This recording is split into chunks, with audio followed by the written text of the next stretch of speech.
président de la République Félix Antoine Tshisekedi Tshilombo jugé incompétent et pas à battre FCCA FCM 23 opposant et pété bangonyo sur l'ensemble. Mais n'est-ce pas ça 6 ans en tout cas à Tongi au moins 6 universités. Oui, si les alliés, ils ont les alliés, ou bientôt aussi les alliés. Surtout université à Kananga, et lobby si bas sceptique. Sans moniter mon débatté, yo quand tu peux tout à juste après, mais qu'il soit dans la télé, donc naïsé Thomas, je préfère incompétence de Félix Tshisekedi où il y a compétence il y a 18 ans. Parce que Tshisekedi n'a pas résolu beaucoup de choses. Mais, homme qui a une volonté de palper, nous il y a 6 ans, non, ça donne les souffles de vie. Ça donne vraiment les souffles de vie. De l'autre côté, la plupart des Congolais vont réfléchir bien.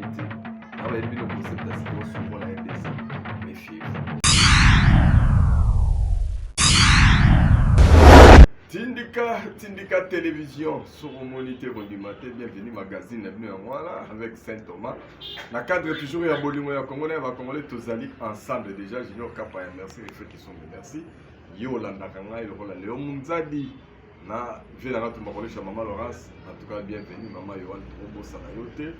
Et pourquoi pas Jean Thomas Razali, Abassé de la Razali. Est-ce que vous allez, vous allez, vous allez.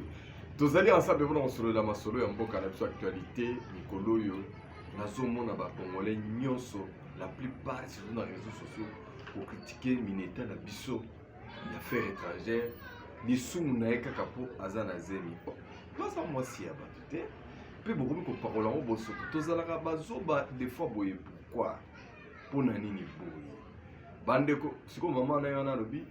Batunu soba ko lobela wana ba o baza identifier azo porter bango plainte oza mutu biloba loba ndenge niyo est-ce que baso batambola na mokila na bazemi yo luka koyeba bakolo bazemi wana eza lisumu wana omone à force kozanga biloko kolobela na critiquer ta la place to combien ta la place to combien makambo ezebele kotoyo ministre bato ya culture asengi mbongo mpona fali wana ba boyi ministre a démenti bozo sala makambo nyonso pona ni boya bisuso Jacques Chabani vice-premier ministre intérieur yewana abakisi taxe asika na aéroport nyonso na nyonso lokuta na ebité pourquoi ba congolais bon ko préférer ka makambo mabe nazo ebate muso asali intelligence artificielle na a recharger Félix Otala de Donald Trump asiliki boga mabe et puis ba congolais muso ba tia mona miniature ba tombole la ko live ba ko sala ate pourquoi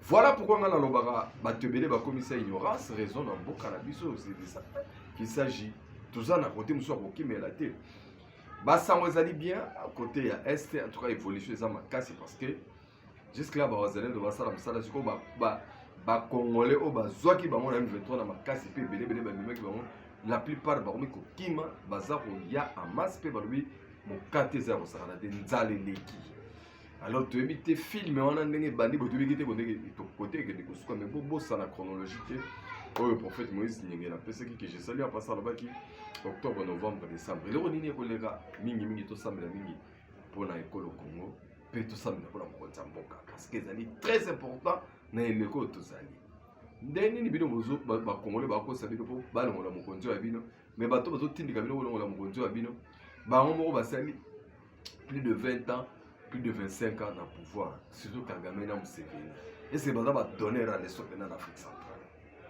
boza la réserver tu veux que des amboka ba nyosolo bato ba binyo sto mais toza la mo motema mukia ko kitapo et ko sala na mo biso eloko atamoko te mokonzi mboka biso toza na confiance ne to continuer ko soutenir on a ba soutenir ye na ba mampinga na ba wazane no nambu ya matari na ezali très ponani aza ko continuer ko tambola pona ko lukela yo kimia libela après conférence en France sur la paix conférence humanitaire bokaki nous bibi pour l'ouverture ya aéroport ya Goma akitaki Égypte je pense que tout ça c'est que bilili l'inauguration il y a misé à Mnene il y a Égypte simanango akendaki Doha oui makambo ele kana Doha mais la conférence okuna Kagame est sur place vraiment Tour azanga qui place à Rokima.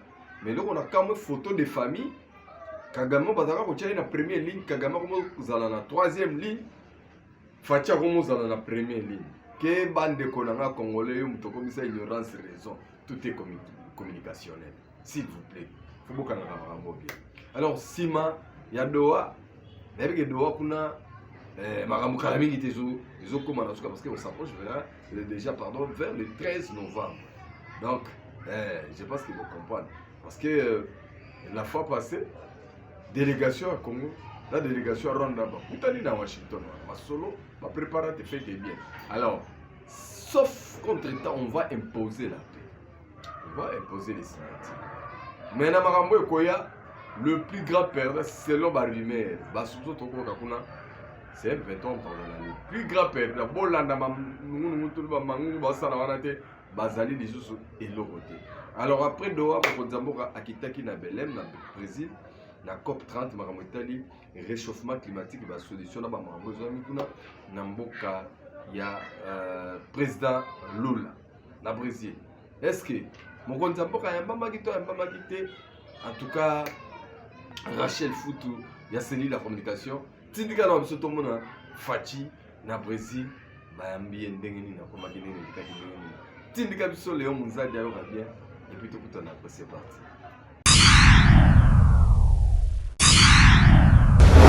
L'événement est très attendu. C'est désormais une réalité depuis ce jeudi 6 novembre au hangar Centre des conventions de l'Amazonie. Les dirigeants du monde entier convergent vers Belém, la ville nordique du Brésil, dans l'Amazonie, pour la 30e conférence annuelle sur le climat. Bien connu pour ses positions sur la défense des forêts, le président Lula da Silva était lui-même au parvis du site de la COP 30 pour accueillir ses hôtes. À la tête du pays, qui regorge le deuxième plus grand massif forestier du monde, le président de la République, Félix Antoine Tshisekedi Tshilombo, a été chaleureusement accueilli par le président Lula da Silva.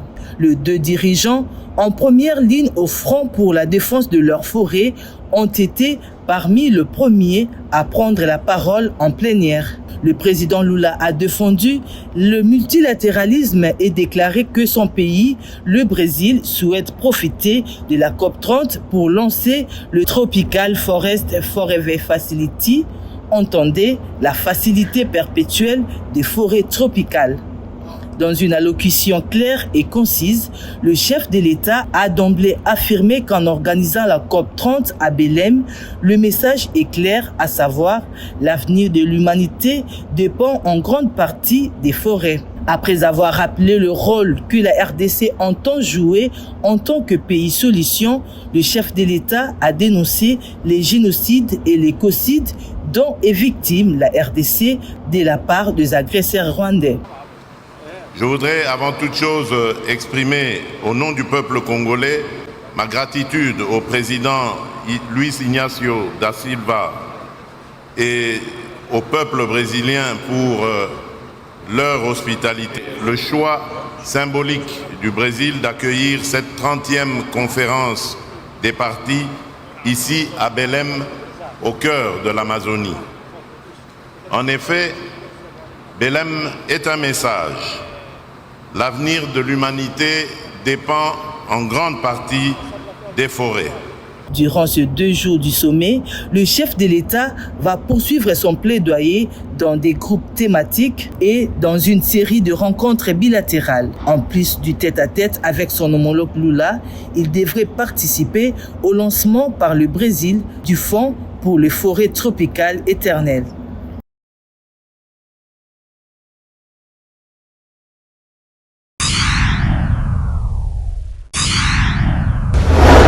Merci Nayo Junior Kapaya, photos à la rana parce que Yonde Maka.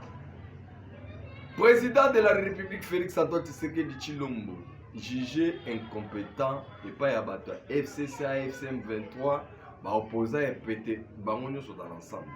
Mais n'est-ce pas ça 6 ans Oyo?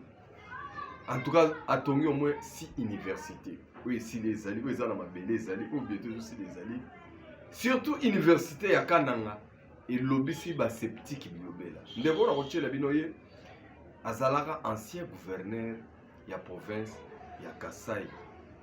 Oh lelo chef lieu nango Kananga. Alors mikolo utaka koleka ya komaki contre Tshisekedi basangalaki na ba FC M23 yemtu akomaki bena communicateur na bango.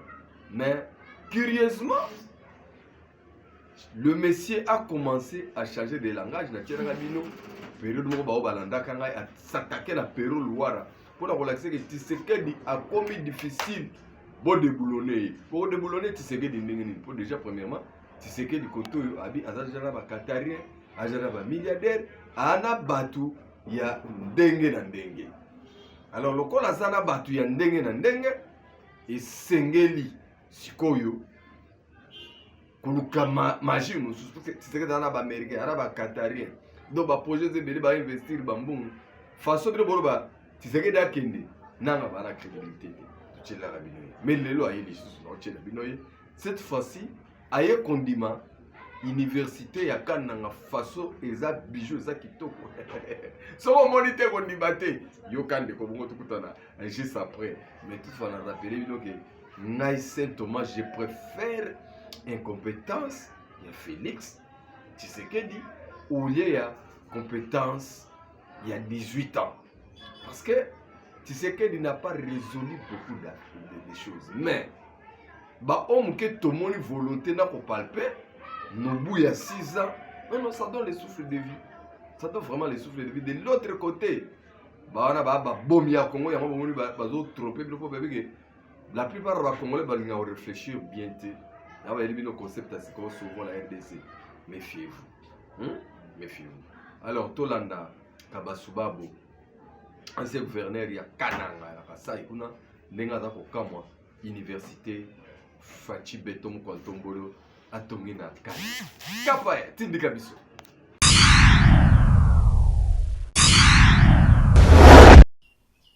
Université de Kananga ya Sika bandeko likambo ya kitoko likambo ya esengo pona bandeko ya Kasai central ya Kasai pe monene to mona ki basala pe likambo ya kitoko na université ya Mbujimai on a tatisa ke esa université moko batongi yango na ba norme architecturale moderne.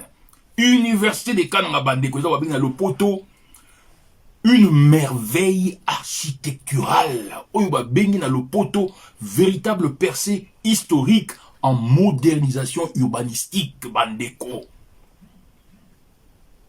toko boya yango te na lina tesa na lombango makambo misato likambo liboso na like université ya Kananga oyo bazotonga bino moko botala bandeko président ya Congo Tshisekedi a okende ko inaugurer yango na mikolo ezoya on ne peut pas nier un fait, on ne peut pas nier une merveille qui frappe l'esprit, qui frappe les yeux, qui caresse le cerveau. Université à Kitokbo. Likamba liboso, n'ental saboy. Kananga, Luluabu, oyo ba belge, parce que tout le rappelle que historiquement, ba belge ba après, ba mindele à liboso, likambo ba toye baraté, ba mindele à liboso oyo ba ye na place na to bin Kananga, et ça ba belge té, ça ba belge ba esima. Ba mindele à liboso ba ye na sika wana ba bin Kananga, ezali ba allemand. Von Wissmann na pose. D'ailleurs, likambo ba kito ezali que chef Kalamba, oyo il est quoi na Kalamba Mukenge, tango Von Wissmann azaki allemand aye Kalamba Mukenge monier Von Wissmann azaki kitoko mulai Kalamba pataki kitoko oui kaka balulu anenge bazaki kitoko mulai pembe lokola ngai Kalamba tali Von Wissmann botia bio mais oyo ezaka basubabu po ye chef Kalamba laki na grand frère ndeko na ye comme na ye kabasubabu o abunga ka kentaka sope na ngola abunga ka tango Kalamba moni Von Wissmann ah wa tete bona kabasubabu balmande ba yaki liboso balmande ba pesi komo na ya Luluabu yango wana Luluabu ezalaki engoma liboso ya la seule ville na Congo et na komba Belste ba pesi ngo Lulua donc iska ba Luluabu Berg le Johannesburg le Hambourg donc depuis ba Belge ba allemand kendek ba Belge ba eko ya wana mde ba tongi Luluabu ya sika ba ngaba sana go capitale yango bomonaki bomonaka ti récemment meilleure résidence dans la République démocratique du Congo, meilleure résidence, il y a gouverneur, meilleur bureau à gouverneur, ils ont à Luluabu. Pour Abel, ils comme ça en capitale.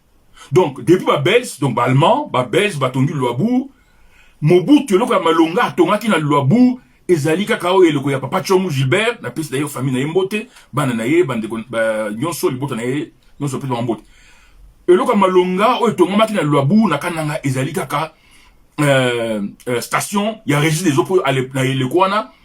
Tant que Chonga, Tongi Yango, Ezali meilleur en Afrique, meilleure station, il y a Maï, en Afrique, Ezali Donc, depuis Chomoti, et le quoi Malonga, et Bimi na Luabu, Kananga siko malandi wansinga musoko mulenge lewa kwendela bwenyi ezali kaka université oyo bandeko foto ndima yango université oyo ndenge balobaka chitoko beaucoup le comme bali ali que nakanisi photo sembola mayele quand même tout dans l'objectif pour tout à la que makambo ya régime oyo tout makambo tsike makambo zo sala ba réalisation et comme ko changer quand même hein. Tobimi quand même le ya buzoba ya protopole ya fapokasi même si Tobimi peut être solo est totalement parfaitement mais il faut quand même tout ça l'objectif de mon que Tobimi quand même le ba chile gelou oui ba fa quoi ba conseiller fa quoi ba kata ba kamo ya ki fa quoi chile gelou ba liala o sanjou ba fa ko lala tout le monde qui quand même tout le monde comme mané le kwana ba blog ya solo comme ko sale mapé ni dans université de makabo ba fa ko lila université chitoko ba ne ba ko inaugurer go et vous allez chitoko mingi. Et comme ça tu peux en clôturer. Bon, on est battu parce que oh non, macha mumeno, poboye, poza kasaye, te bandeko. Faut que ça na mutema likundu, mutema likunya, ou comme mayo, ce qui likamba kitoko ya moi monani, université kitoko atoni kitoko na mujima, université kitoko. Et on a ça que bah quelle priorité l'éducation, bah quelle priorité la recherche scientifique. Pour la raison on a ya grande, c'est parce que d'abord raison yon sur le espace, il y a Congo est ouest. Nous avons plus avancé. Ou ils ont plus reculé, ils ont senti. Donc, c'est l'université qui t'a beauté, qui t'a boyé. Tout ni maté, oh, moulouba, oh, machin moumen. T'es université là, vrai bord. Une véritable merveille architecturale, une véritable percée historique dans l'histoire de la ville de Luabu, Kananga, Malanyuan, Chine, Moussokwa, on est la boigne. Tout ni maraka. Il faut que tu ni maraka. Tout ni. Il y a un vrai bord, tout ni bangaka. Boutapino Mobota, il y a un vrai bord, tout ni mangaka.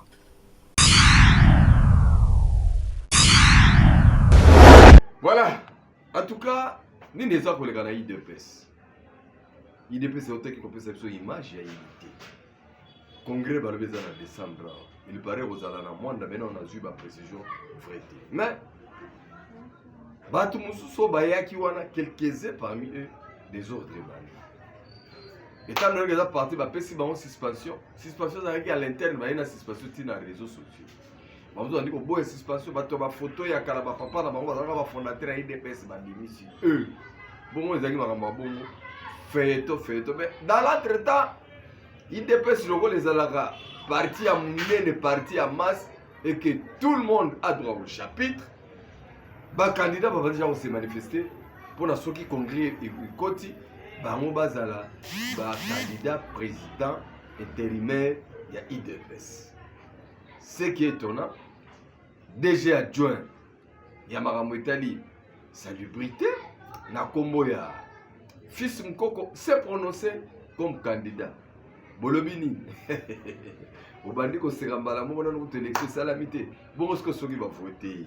Fils Mkoko, mon ami, fils Mkoko, mon ami de longue date, mon ami, tout ça, mon bébé, tout ça là, fils Mkoko. Mais le fils Mkoko Alingui a dirigé IDPS parti présidentiel. Oyo lelo, ils ont en charge de 100 millions de Congolais. Alors, je vais vous un commentaire. Les Congolais à bonne qualité, dans un commentaire, papa n'a Léopold, ça pour donc, dans un commentaire, mais n'a bon jugé, bon tala, bon mono, bon motokutana, juste après. C'est parti, on a tiré l'amour. Bah, toi, IDPS, je suis dans le monde entier, surtout papa Langai depuis Washington, depuis les États-Unis, Maurice Toko. Réaction, on a osé là. Chikito Mouchachino, président Tim Chimba, Jacques Mbouyamba, Philippe Moussangila, Jacques Abongo, Tumba Kolecha, Binonio, son azan a besoin de ma vie. Marie-Paul depuis Bruxelles, azan a besoin, maman Marie-Paul. naza na besoin ya nayoka ba réaction na bino. Fils Mkoko, candidat à la présidence intérimaire ya UDPS. Na kati ya congrès. Qu'en dites-vous? Et bientôt, la liste est ba congressiste, na ba date na ba bisika et ça. Mais il y a eu d'autres personnes qui pensent que impossible le congrès et le cas en décembre. Sur le monité colimaté, tout le monde extrait, il y a Fils Mkoko na caméra, il y a Junior Kapa na kota Tindika télévision. Alors, Junior Tindika biso, bana Congo bayoka. C'est parti. Nos frères au Bimagi Libanda, il y a permanence, je ne vais pas citer tous leurs noms, Bazongaki, na kati ya permanence, na moment où nous tous derrière Augustin Kabouya dans le but d'organiser le congrès. Donc, Bissonio Sotoran Asima, Augustin Kabouya. À cette occasion, je viens annoncer solennellement ma candidature comme président à l'intérim de l'UDPS. Je ne suis pas de la Ligue des jeunes. Je suis le Benjamin de la présidence du parti. J'annonce solennellement ma candidature comme président à l'intérim de l'UDPS. J'ai été formé par le père dans son école avec Bateau Touboko, Mona Kebaza Grand. J'ai la capacité par rapport à la formation politique qu'on a besoin et par le père de diriger l'UDPS. Voilà, merci Bandeko Balandi. Na sepeli po boze belé, po bolandi biso, mais makambo oyo za koya liboso awa. Bozala très vigilant parce que lokuta ekoleka mingi koleka vérité. Oh balongoli gouverneur Luboya Kashama na Ituri, Luvundu. Nyonso wana ezali ba poison bazotia na réseaux sociaux. Pour beaucoup demander na mitema mpuse bokipaka boyinaka mboka na bino boyinaka bakonzi na bino bolingana te. Voilà comment ces démons là nous divisent. Mais je vous dis et je vous garantis ce soir que la victoire est certaine. Dieu est au contrôle. Sur monité comme matin. Merci Nani Colette, moi si à Pembe le parfait de bonne odeur toujours. Merci na Rife Kisombe ya maman Elise Matondo. Merci na Junior Kapaya ya bato ya mama Falon. Tozali tellement ensemble bisoto yo ndenge ozakotala ngaka bokutani kaka na ngamba moko otala mboto la pesi nde yo tozali ensemble et tomonani très prochainement pour toyenda bino nini yango esalami su ya sika nini yango il faut tolobela me congolais en tout cas zala na na bolingo ya Congo na ya bandeko no ba congolais makambo ebele obana ko se surpasser pour l'instant ba opposant ba lancer ba message que bazana marche à Kafu Kafu le 15 décembre pour nous réclamer dialogue. Banani balancer message Kabound fait partie.